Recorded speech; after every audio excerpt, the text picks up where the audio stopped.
Welcome to the Social Lens and thank you for watching. In a surprising turn of events, the African National Congress, ANC, has decided to suspend its former president, Jacob Zuma, from the party. The decision comes in the midst of Zuma actively campaigning for the newly founded Umkhonto weSizwe, MK, party, while insisting that he remains a member of the ANC. This move has sparked intense debates within the political landscape of South Africa, as the ANC National Executive Committee, NEC, grapples with the repercussions of suspending one of its prominent figures.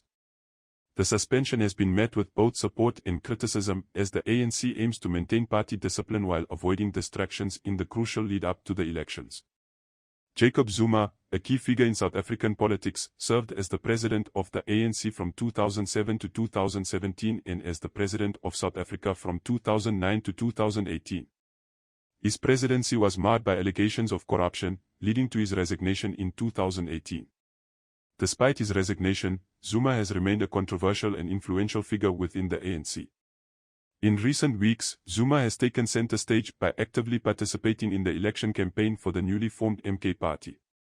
The MK party, an offshoot of the ANC, was established earlier this year and has garnered attention for its distinct approach to key issues facing South Africa.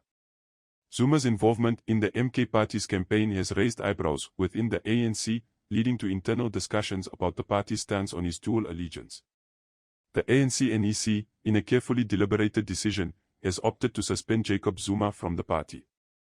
The primary reason cited for his suspension is his active involvement in campaigning for the MK party, a move seen as a breach of party discipline. The decision, however, comes with an interesting twist. The ANC has stated that Zuma will undergo internal disciplinary proceedings, but only after the upcoming elections. This strategic timing is aimed at preventing any distractions or disruptions to the ANC's election preparations. With the elections looming, the ANC is keen on presenting a united front to voters, avoiding internal conflicts that could jeopardize the party's standing in the polls.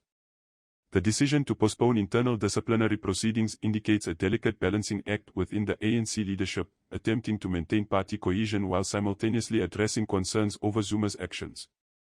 The MK party's campaign, bolstered by Zuma's influence and the controversy surrounding his suspension, has garnered attention from voters disillusioned with the ANC. The party's ability to mobilize support, especially in key constituencies, could impact the ANC's electoral prospects and reshape the political landscape in South Africa. The suspension of Jacob Zuma has triggered varied reactions from the public.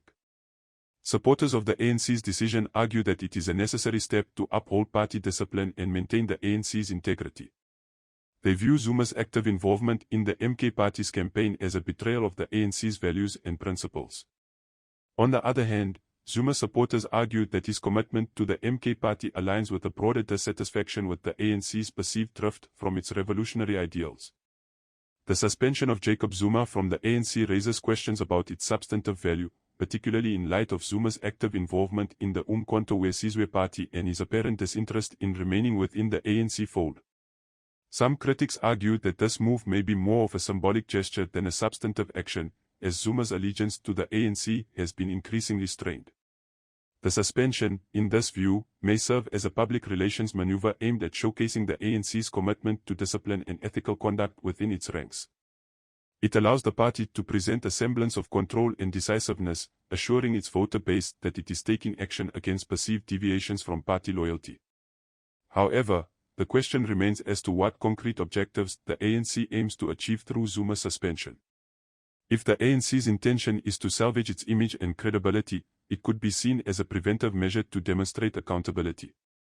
Yet, if the party hopes to bring Zuma back into the fold, the timing of the suspension and the decision to defer internal disciplinary proceedings until after the election seem counterintuitive.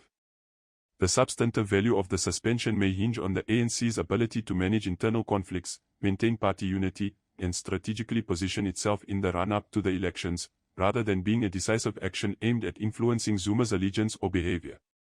As South Africa approaches the elections, the ANC's ability to navigate these challenges will determine not only the party's future but also the broader trajectory of the country's political landscape. The suspension of Jacob Zuma may be a watershed moment, prompting a re-evaluation of the ANC's internal dynamics and signaling the rise of new political forces on the horizon. If you found this video informative, please click the like button and consider subscribing to the channel. Until next time.